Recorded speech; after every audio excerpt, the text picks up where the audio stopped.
I'm Julian Walker, and I want to talk to you today about something very exciting that has to do with how science and spirituality are catching up with each other and starting to overlap in really beautiful and interesting ways.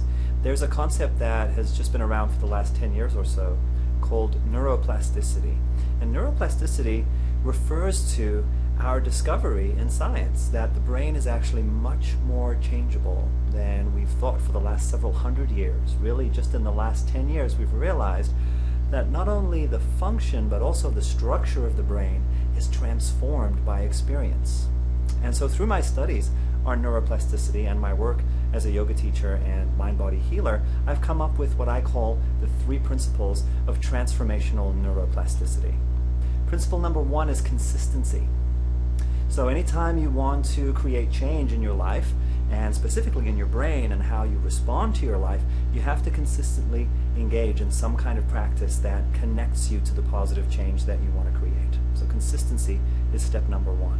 Rumi has a beautiful poem where he says, your practice is like a ring on the door. Your loyalty to your practice is like a ring on the door. Keep knocking, and eventually the joy that lives inside will look out to see who's there. The second principle of transformational neuroplasticity is summed up in a catchphrase that they use in the science, which is what fires together, wires together. And what this means is that neural pathways or brain pathways that become associated with each other become stronger in terms of those connections. And so part of how I think of this is when you're practicing, connect breath to intention, to positive states of being. So connecting mind and body and heart and breath, and the way you're working with your awareness within a space that you return to again and again consistently, that's going to create positive transformational change at the level of your brain and therefore in yourself and in your life. The third principle of transformational neuroplasticity has to do with what they call the reward system. The reward system is that system in your brain that releases feel-good chemicals. And the interesting observation from the research is that when you're in states of well-being, when you're feeling really good, the new neural pathways that are being formed, the new brain pathways that are being formed, grow that much more strongly.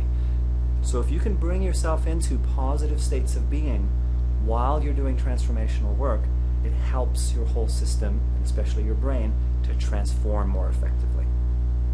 The other interesting observation from the science of neuroplasticity is that when you're in states of mindfulness, when you're in states of present attention, that's when your brain is most available to creating the kinds of transformational change that we're talking about.